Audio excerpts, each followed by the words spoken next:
This Week with George Stephanopoulos starts right now.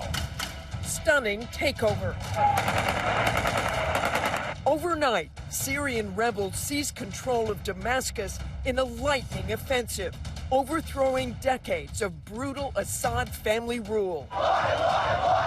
Syrians take to the streets in jubilation as Bashar al-Assad reportedly flees. James Longman reports on the breaking developments, and former CENTCOM commander retired General Frank McKenzie joins us. A brazen murder grips the nation. This was a premeditated, pre-planned, targeted attack. UnitedHealthcare CEO fatally shot in Manhattan. The murderer on the loose as the manhunt now spreads across the country. We are seeking information from the public to help identify the shooter. This morning, Aaron Katersky and our law enforcement experts break down the latest. Plus, Democratic Congressman Khanna on the fallout. And the first thing we have to do is get the criminals out of our country. Donald Trump taps hardliners for top border enforcement jobs as his defense secretary pick faces new challenges. As long as Donald Trump wants me in this fight, I'm going to be standing right here in this fight. We speak with Republican Congressman Byron Donalds, and our Powerhouse Roundtable weighs in. From ABC News, it's This Week. Here now, Martha Raddatz. Good morning. As we come on the air this morning, we are tracking one of the most extraordinary events in Middle East history. In Syria, overnight, rebel forces sweeping through the capital city of Damascus, putting an end to the brutal 24-year dictatorship of Bashar al-Assad. The rebels seen celebrating the stunning turn of events as people poured into the streets in jubilation at Assad's fall. This will have a profound impact on the region and beyond, with almost all the major global powers involved in Syria's ongoing war, including the U.S. Syria's allies, Russia, Iran, and Hezbollah, have been weakened and distracted by their own conflicts, leaving Assad with little protection. In a moment, I'll speak to the former commander of U.S. forces in the region, retired General Frank McKenzie, on what this means, including for the 900 U.S.-based forces in Syria. But we begin this morning with ABC's chief international correspondent, James Longman, with the very latest. Good morning, James. Yeah, good morning, Martha. Quite simply, Assad's regime was seen to be completely hollow without the support of Iran, Hezbollah and Russia. Bashar al-Assad inherited power from his father nearly 25 years ago. He's been clinging on to power through years of civil war. But now a new rebel movement has managed to topple him in less than 2 weeks. This morning, history in Syria, with Syrian dictator Bashar al-Assad overthrown with breakneck speed by rebel fighters. In his palace and office, in his private home, discovering the wealth that the Assad regime accumulated over decades in power. The streets in the capital filled with people celebrating. Few saw this coming. Rebels in the state TV studio announcing their triumph, saying the city of Damascus has been liberated. The tyrant Bashar al-Assad has been toppled. Al Jazeera's Zina Khodor in Damascus this morning following the rebel takeover. This is the Umayyad Square. This is the center of the Syrian capital. And this is the Syrian state TV and radio, which is now under the control of the opposition. People are there's a lot of celebratory gunfire. Rebel Military Operations Command now claim Assad has fled Damascus. Assad's military appeared to completely dissolve, with rebels seizing Damascus with little opposition. The group managing to overrun key cities in less than 2 weeks. For 24 years, Assad ruled this nation, propped up by allies Iran, Russia and Hezbollah, who helped him manage 14 years of civil war and the brutal crushing of the revolution against his regime. But Assad failed to fully re-establish control in the north, with Turkey quietly supporting the various Islamist rebel groups jockeying for power. Hayat Tahrir al-Sham, an offshoot of al-Qaeda, emerged from that chaos, taking advantage of wars in Ukraine, Gaza and Lebanon, which weakened and distracted Assad's allies. On Saturday, the group stormed the city of Homs, where the Syrian rebellion began in 2011, also releasing prisoners who had opposed Assad's regime and languished in Syria's infamous jails for years. Chants of "Long live Syria," "Down with al-Assad," and a group setting fire to a poster of the now former Syrian president. And earlier this week, Rebels seized the city of Hama, tearing down this large statue of Assad's father, Hafez, hundreds cheering in support. President Biden and the United States have acted with caution, with no plans to step in. U.S. National Security Advisor Jake Sullivan assessed the stunning rebellion on Saturday. Assad's backers, Iran, Russia, and Hezbollah, have all been weakened and distracted. And so he has not had the support from those three actors that he expected to be able to count on, and has been left basically naked. And James joins us now. And James, you have covered the Syrian conflict since its very beginning. How did this happen so fast?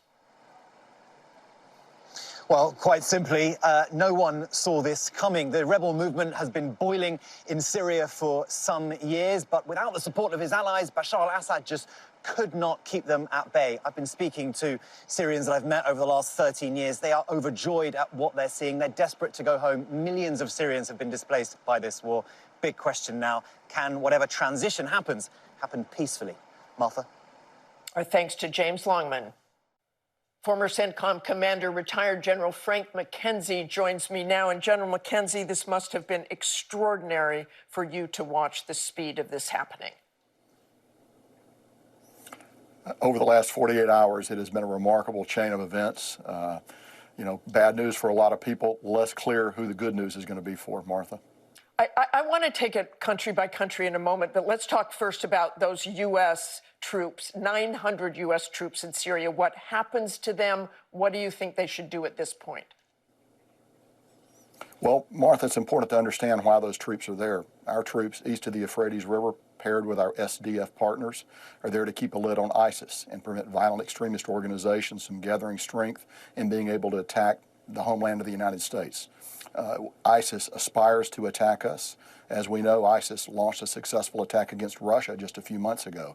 That's why those troops are there. So any decision to bring them out would need to weigh that going forward, and I'm certain that the new administration will take a hard look on that when they come into office. But what about the chaos that's happening right now, the change that's happening? What does that mean for those U.S. troops who are there? Is there more danger? We'll be able to defend ourselves. I think actually there's probably less danger right now than there was before, because what you see are the Iranians, Lebanese Hezbollah, and in fact the Russians are all on their back heels now as a result of what has just happened in Syria. One of the best equipped, best trained, and most capable forces in all of Syria today is actually our Kurdish partners east of the Euphrates River. They'll be able to defend themselves. I'm confident of that, Martha. And you brought up Russia, Iran, Hezbollah. What does it mean for all of those countries and the region? They all placed a bet on Bashar Assad, and that bet has turned south for them. Russia's interest is maintaining its air base and naval base on the eastern shores of the Mediterranean. So they're going to try very hard to keep that base with whatever entity comes into power in the wake of Bashar Assad's departure. The Iranians need Syria as a land bridge so that they can move equipment into Lebanon in order to threaten Israel. So that's going to be they're going to be very concerned about that. And of course, Lebanese Hezbollah has also propped up the Syrian regime for many years. For all three of these entities, this is bad news because now they had a partner, not necessarily a good and capable partner, but a partner, and he is gone. He's left the stage. So they're going to have to negotiate with who comes in. So it's bad news for them. It's less obvious, Martha, who it's good news for. I'm not sure it's ultimately going to be good news for the people of Syria. We could have an Islamic State arise there, which will have profound negative implications across the region. That is possible. There are other possibilities as well. And I think in the next 48, 72, 96 hours, this will begin to become clearer to us. And you talk about an Islamic State. The Islamic group leading this rebel offensive is considered a terror group. They had ties to al-Qaeda. Who are they? I know they say they're trying to be different now. What do you expect? Well, we have a $10 million bounty on the head of that group, Jelani. So he has a significant track record. Certainly, he could evince new ideas coming in. It's been my experience, though, that typically they don't. I think what you're going to see is a period of infighting. They'll hold the capital. They'll try to establish themselves. They'll try to seek recognition. Russia will try to work their way back into their good graces. Iran will do the same. I think Israel will be concerned about the possibility of attacks across Golan It's my understanding that the Israelis have probably moved some forces into a buffer area in southern Syria in order to protect themselves. So we're at it's a significant moment in Syrian history. I wish I could be more hopeful that it will mean good news for the Syrian people. I think that's very unclear right now, Martha. And President-elect Trump has weighed in on his social media platform saying Syria is a mess but is not our friend and the United States should have nothing to do with it. This is not our fight. Let it play out. Do not get involved. So what do you think will happen when President Trump takes office? I think President Trump will look at the merits of the case. Our interest in Syria is probably preventing violent extremist groups from being able to plan and execute attacks against our homeland and the homeland of our friends and partners abroad. I agree with him. It's a mess. They're no friend of ours. They've never been a friend of ours.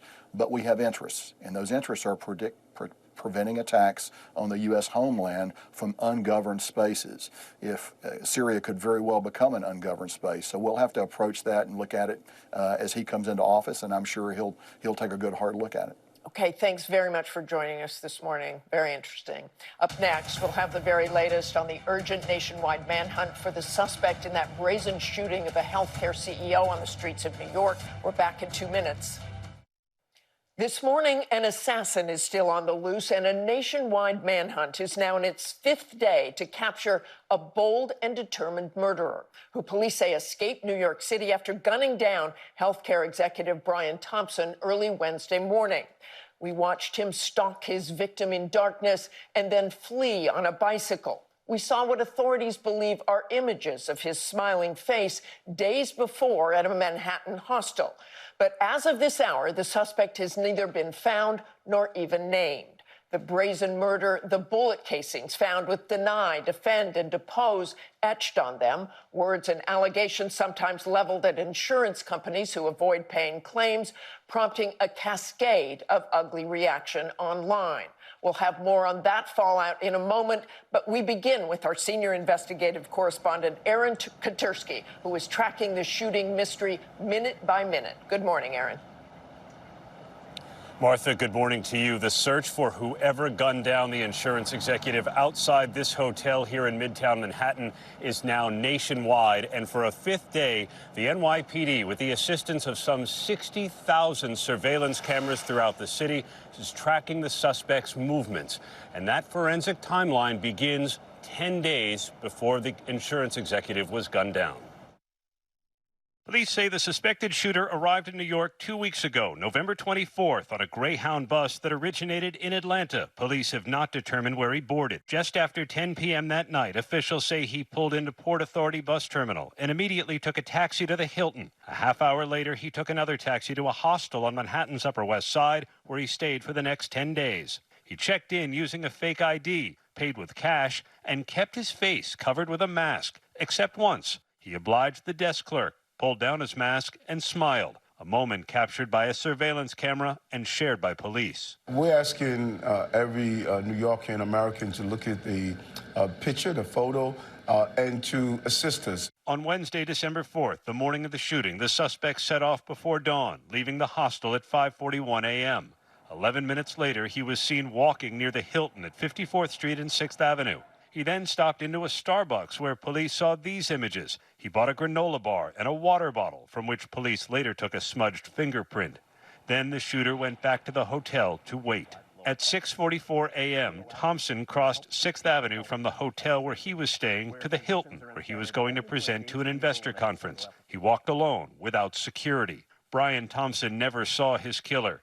The shooter approached from behind, opened fire, and left the chief executive of UnitedHealthcare dying on a Manhattan sidewalk. It does appear that the victim was specifically targeted, but at this point we do not know why. At the scene, police discovered shell casings with the words deny, defend, depose written in marker. One word per bullet. They're words associated with the insurance industry and echo a 2010 book, Delay, Deny, Defend, Why Insurance Companies Don't Pay Claims and What You Can Do About It. The suspect immediately fled on foot through an alleyway. By 6:48, he was seen entering Central Park on an e-bike. He exited the park 8 minutes later and was seen here pedaling on West 85th Street near Columbus Avenue. By 7 a.m., police said the suspect had ditched the bike and minutes later hailed a taxi. At 7:30, the suspect was seen on video near the bus station by the George Washington Bridge. It's believed he boarded a bus and escaped the city. On Friday, police found what they believe to be the suspect's backpack in Central Park, containing a jacket and Monopoly money, according to police sources. They also took DNA samples from a cell phone and other items recovered near the shooting scene. The medical examiner's office is trying to find a match. On Saturday, police searched a pond in Central Park, near the spot where they discovered the backpack. They've not recovered the shooter's distinctive gun. Police said they're looking into the possibility it's a veterinary weapon used on farms and ranches to put down an animal without a loud noise. The gun does not have a silencer, but rather a long barrel that enables the 9mm to fire a quiet shot. Right now, police are working to determine whether Brian Thompson's killer may have been a disgruntled employee or a client of UnitedHealthcare who may have lost a relative or friend because of lack of insurance coverage options. The NYPD has fielded hundreds of tips that have come in from around the country. And Martha, they've now sent detectives down to Atlanta. That's where the bus the suspects believed to have taken into New York City originated. And they want to be on the ground to follow up any lead that comes in from there.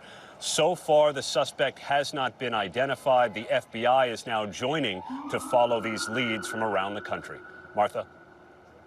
And our thanks to Aaron Katersky. For the latest on how law enforcement is working to track down the shooter, I'm joined now by former NYPD Chief of Detectives Robert Boyce and retired FBI Special Agent and Profiler Mary Ellen O'Toole. Welcome to both of you. Thanks for joining us. And let me start with you, Robert. It really has been remarkable watching this investigation unfold. Give us a sense of how they're doing this. They have all those cameras. This is kind of reminiscent of going after the Boston bomber in 2013.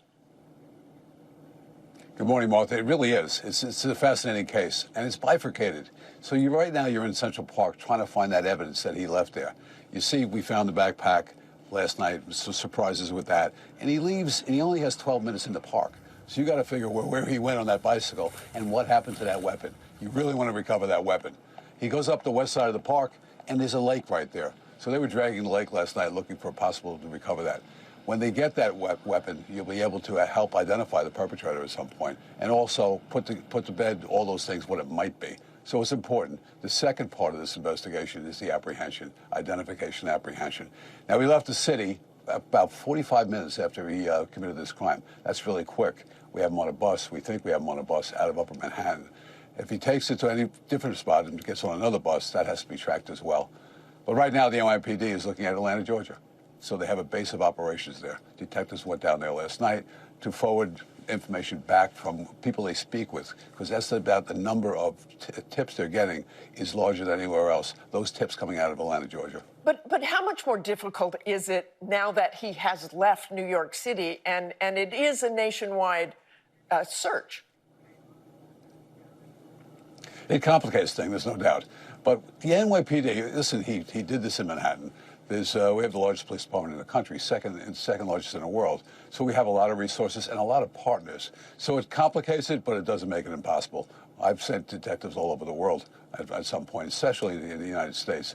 You operate, you send someone down there, you create a base, and you go back and forth and you work with any police department in the country. So it complicates it, but it's not over. You can quickly overcome it with the right resources. And Mary Ellen, you were an FBI profiler. When you look at this case, when you look at him, when you look at those videos and what they've found, in that backpack, they found Monopoly money. I mean, what does this all tell you about this suspect?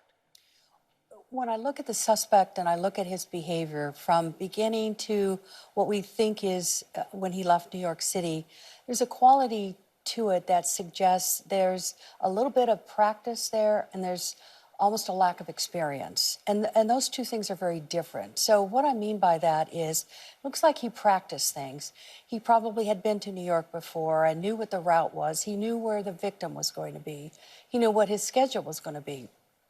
So that would come with knowledge. But the experience means, is he an experienced assassin? And I would disagree with that. So practice versus experience. There's almost what about that Monopoly money? There's almost a game-like quality to this behavior. So, for example, the way that he's caught on a number of video cameras, and I know with the ballistics, there were some interesting behaviors there as well. So that may come from the idea that the way he got practice is how? Video games, TV shows. That's a very interesting point. But those shell casings that said deny, defend, depose, can certainly offer some clues, perhaps to motive. They could, and the motive would be very specific then, because then it would go to issues relative to the health and that system and being denied, that sort of thing. However, when you have a game player who's your offender, you have to be open that that is a ruse to cause law enforcement to look in a different direction. And I'm sure they're aware of that. They are great investigators up there. So they're looking at the possibility it has to do with the medical field, but they're also considering the possibility maybe this offender wants us to look in a different direction. And Robert, I want to ask you, do you think the FBI at this point knows more than they are telling us? And are you surprised that there is no name yet, given those pretty clear pictures of his face? No, I'm not surprised. And we don't know that, to be honest with you, Martha, that he's not identified. I would, in my time, it's 35 years in the police department, we don't give out the name once we get it until we make an apprehension effort. Once that fails, then you give out the name. So right now, we really don't know. And it would be surprising. But that image is pretty good. We have another one that came in from a cab where you have a partial. So things are mounting up right now. So that's putting that out there, engaging the public through media, through social media, and through law enforcement partners. That's how this gets done. There's going to be a lot of phone calls on him. Okay, we're so hopeful that they will catch him and catch him soon. Thanks to both of you. The murder has sparked shock, but also a cascade of vitriolic comments online towards insurers about the high costs of health care, many with a blatant lack of sympathy towards the murder victim. Democratic Congressman Khanna joins me now, and this is obviously just a horrendous crime. But has this online vitriol surprised you? Well, first of all, let me just say it was horrific. I mean, this is a father we're talking about of 2 children, and my sympathies to the entire family. There is no justification for violence. But the outpouring afterwards has not surprised me. Look, I, as a congressperson, had UnitedHealthcare deny a prescription for a nasal $100 pump spray, and I couldn't get them to reverse this. So imagine what ordinary people are dealing with. The biggest denial comes when it's cancer treatment. I mean, people are getting denied on cancer treatment. And my view is very simple. Why can't we have a rule that if a doctor prescribes something and if Medicare, traditional Medicare, is going to cover it, then private insurance companies should be forced to cover it? I mean, it's absurd in this country what's going on. I want to, you retweeted a post by Bernie Sanders that said, yes, we waste hundreds of billions a year on healthcare administrative expenses that make insurance CEOs and wealthy stockholders incredibly rich, while 85 million Americans go uninsured or underinsured. Healthcare is a human right. We need Medicare for all. But that's not really going to happen. So what would you say to those Americans who are frustrated right now? Well, first of all, Bernie Sanders is absolutely right. I believe we can make Medicare for all happen. He was retweeting Elon Musk, who was pointing out that the United States spends the most on administrative waste. If you care about efficiency in government, Medicare is 2% administrative fees. The private insurance, 18% that they're wasting. But as we fight for Medicare for all, what we can do is require private insurance to cover anything that Medicare would cover. We can require a cap on out-of-pocket costs. We have to understand people with cancer, with heart disease, with diabetes, with insurance aren't getting the care that they need. They're getting stuck with huge medical bills. And Bernie Sanders and I also have a bill to end medical bankruptcy. But finally, after years, Sanders is winning this debate, and we should be moving towards Medicare for all. You mentioned Bernie Sanders responding to Elon Musk. What he actually said is, shouldn't the American people be getting their money's worth? He and Vivek Ramaswamy have been asked by President Trump to lead the Department of Government Efficiency, DOGE. What do you think they could do in terms of health care realistically? Well, they should look at the extraordinary waste, and they will find that CBO has said Medicare is the most efficient, and they should be looking at where the private health care costs are. But there are other areas that Bernie Sanders and I have said we could work together on. The defense costs. Defense contractors. Look, Lockheed Martin has, with the F-35s, has gone about $200 billion over. There is waste when it comes to breast pumps being purchased at $1,400 instead of $200. Soap dispensers, $150,000 we paid Boeing for soap dispensers. That's the waste they should go after. Now, there are places I disagree, Martha. They should not touch a penny of Social Security. They should not touch the CFPB. They should not touch Medicare in terms of this funding. You have been talking to Elon Musk. Tell us a little bit about those conversations. He has welcomed your input. What has that back and forth been like with Elon Musk? And what do you think about what a huge role he's playing so far? Well, there's one area Elon Musk was brilliant in that he worked with President Obama and Ash Carter to have SpaceX. And that disrupted Boeing and Lockheed. We were getting ripped off, the American people, and putting satellites up to space. And President Obama, under his leadership, Ash Carter's leadership, they said, Elon, with SpaceX, you can bid on launching these rockets. He had reusable rockets that stayed. Okay, now go to your conversation with him. What have you been we've talked about that. We've talked about that, and I made the case to him that Tesla and SpaceX have been funded by the Obama government, and let's have a role for government, but let's look at what you did with SpaceX. Why can't we do that with other parts of the 5 primes to reduce costs? I think when it comes to defense, getting better defense for our value and cutting costs, there can be huge bipartisan cooperation. And I want to talk to you just quickly as we finish up here. I spoke to you in March, right after the House passed a bill to effectively ban TikTok unless they divested from their Chinese owner. You were against that and said you didn't think the bill would pass First Amendment scrutiny. Federal Appeals Court on Friday unanimously rejected TikTok's First Amendment argument. So do you think that will be banned? I don't think so. I mean, since I've been was on, I had a minority position. Now every politician is celebrating their TikTok following. But let's see. Look, let's see where it goes with the Supreme Court. Okay. Thanks so much for joining us this morning. We appreciate it. Up next, we're just 6 weeks to Inauguration Day when Donald Trump promises to launch his deportation program on day 1. So what will that look like? We'll ask Trump ally Congressman Byron Donalds when we come back. When you look at immigration today and the border and what's happened, and you see so many people coming across, what do you think? I don't believe anymore on the Democrat Party because they promise and promise and they never do anything. So I'm voting for Donald Trump. That was one of the many voters I spoke to this election cycle who said they were voting for former President Trump because of immigration. This week, the president-elect announced several new nominees and appointments to lead his aggressive immigration agenda, including Rodney Scott as Commissioner of Customs and Border Protection. He led Border Patrol in the final years of Trump's last administration and the start of Biden's. Back in 2019, we toured 14 miles of the southern border with him near San Diego. We cannot effectively control the border without barriers to slow down illegal entries. Is there any part of you still, where you look at that family and think, oh, gotta help? On many, many levels, I feel compassion for those people, but I also feel compassion for the several thousand people that have been in line at the San Ysidro port of entry for several weeks, waiting to do it right, and those people literally just cut in line in front of them. Our thanks to Rodney Scott. I am now joined by Republican Congressman Byron Donalds. Thanks for joining us this morning.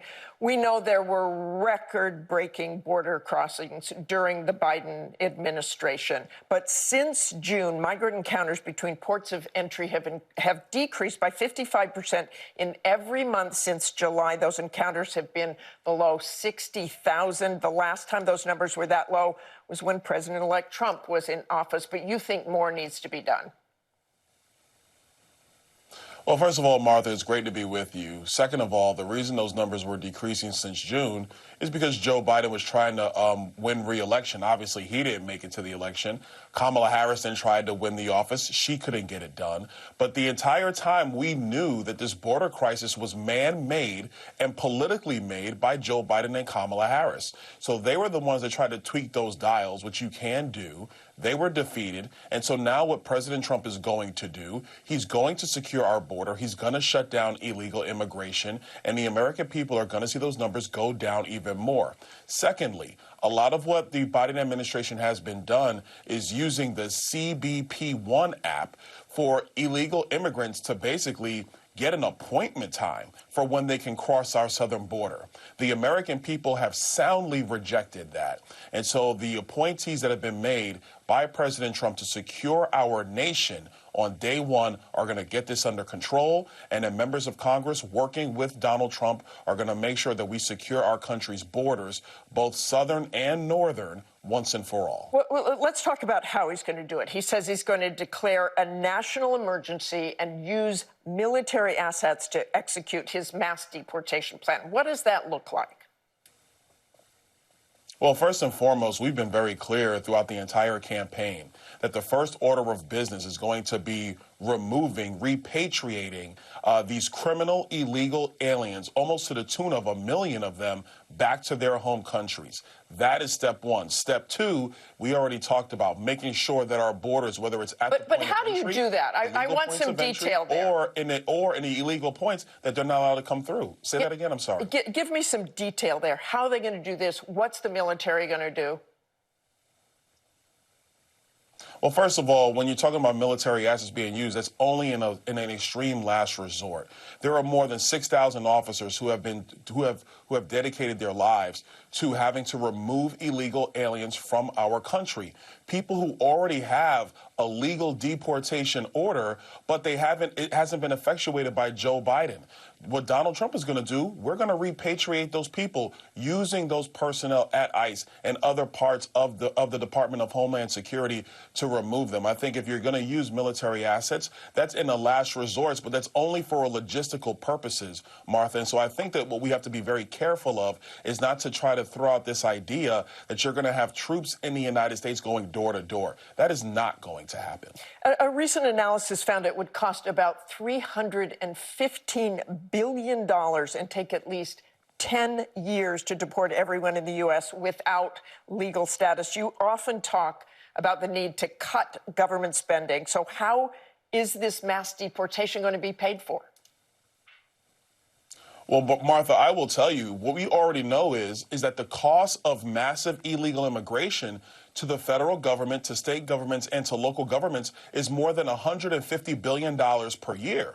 So if you're going to say that it costs us $300 billion over a decade to repatriate illegal aliens to their home country versus the American taxpayer having to pay more than $1 trillion over the same decade to keep those illegal aliens in the United States, that is a savings to the American people. And so it is important that, yes, we are going to have to use resources to repatriate these people back to their countries where they belong, but it pales in comparison to the costs of massive illegal immigration in the United States, not just with trying to subsidize people living here, but it's also the crime that has occurred. You could bring up Rachel Nungari with the tragedy that happened to her, Lake and Riley, the tragedy that has happened to her, not to mention the displacement of the American people in their own cities when it comes to resources by rampant illegal immigration. As far as I'm concerned, this is a savings for the American people.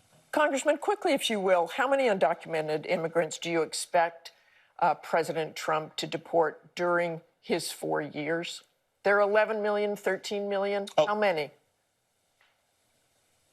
Listen, as far as I'm concerned, stopping the flow is number one. And then at a minimum, I would say, just speaking with you anecdotally, it's at a minimum going to be 2 million, but it's going to be more because the amount of people who already have a deportation order, people who are in our country who have committed crimes, people who have already been convicted of murder, they need to go and go immediately. And then when you have an active deportation process, we do know that there are aliens who are going to want to go back to their home country. They're not going to want to be caught up in the process of dealing with ICE, because if you're deported through that process, then you will actually be barred from returning to the United States for a period of 10 years. Okay, so I'm going to have to stop you there. Is that one, when you turn off Martha, hold on, Martha, real quick.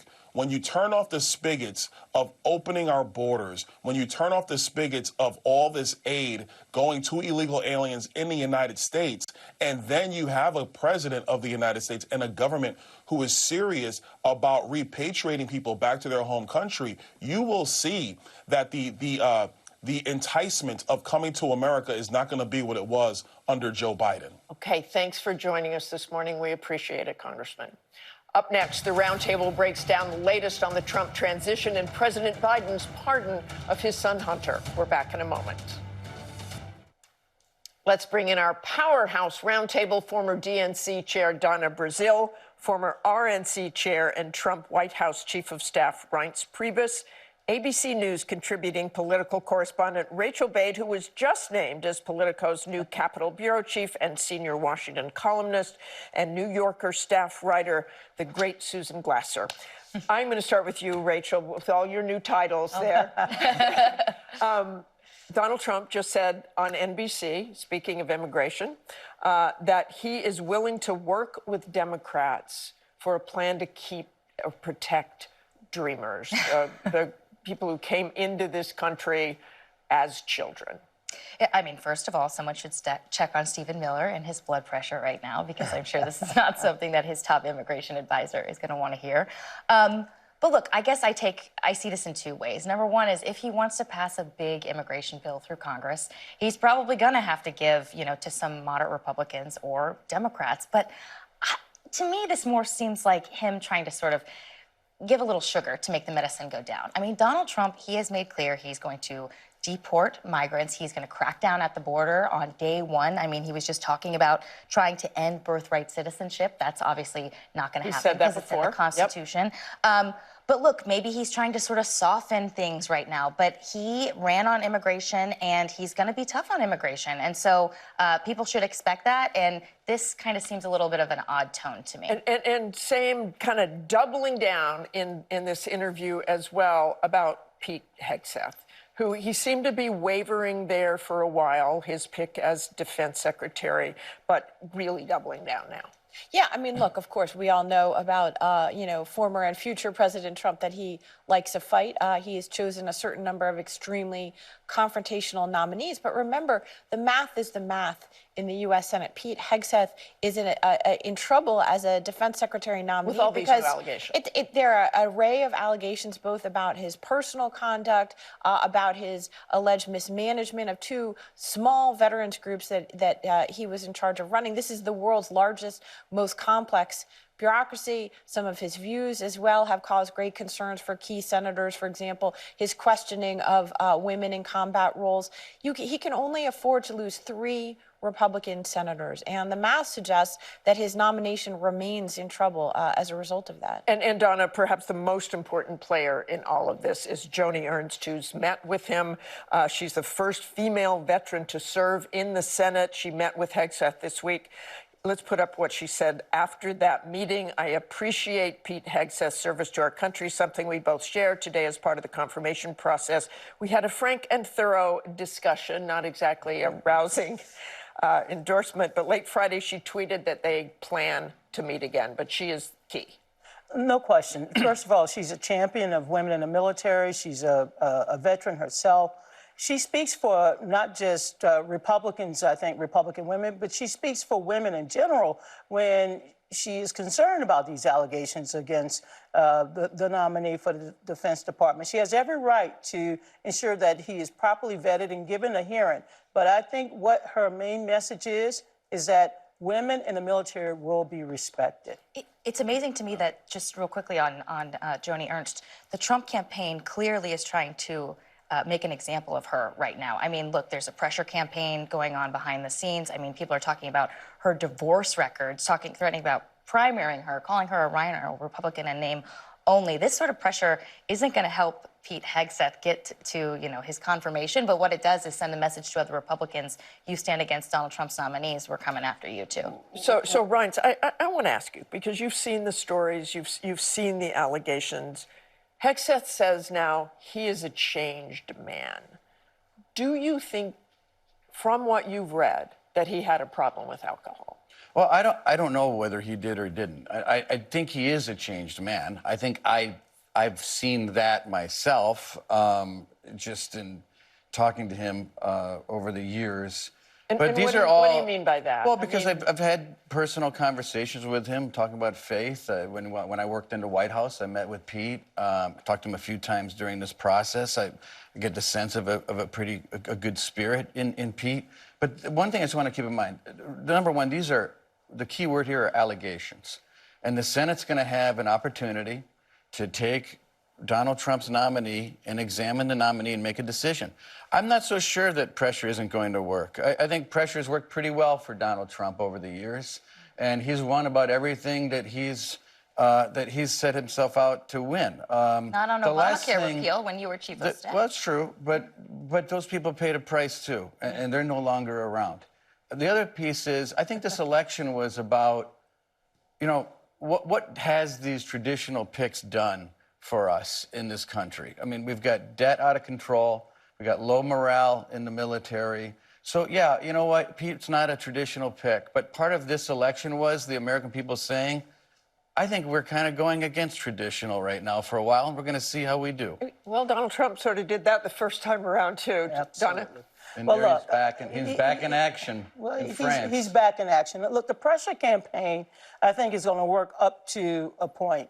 And because many of these Republicans are institutionalists, and they respect not only their constitutional responsibility, but they also understand that the norms and rules should not all be broken simply because Donald Trump or his allies will threaten him with, a primary. Well, and I would just point out that there's one thing, which is the question of Pete Hegseth's extreme views, which fall outside the mainstream and which may be an example of what Reince is talking about in terms of Trump's, desire to sort of blow up the system right now. But then there's many of these allegations that go to his personal conduct, to his behavior towards women, to his use or abuse of alcoholism. That has nothing to do with his faith. Remember that in NBC's report about the nominee, they were quoting 10 current and former Fox employees expressing concerns up to recent weeks about his behavior. Which he denies, but at the same time says he's a changed man. So that's hard. I want to talk about if he makes it, Susan, and you know the Pentagon well. He is someone who said he doesn't think women should be in combat. He doesn't like diversity training. So how do you think that would go over in the Pentagon? Yeah, I mean, I'm really struck by it's a very different view of national security that you hear from Hegseth, that you hear from another of the incoming president's controversial nominees, Kash Patel. It's essentially pivoting the idea of America First to be about national security threats from within. They've talked about the enemy within.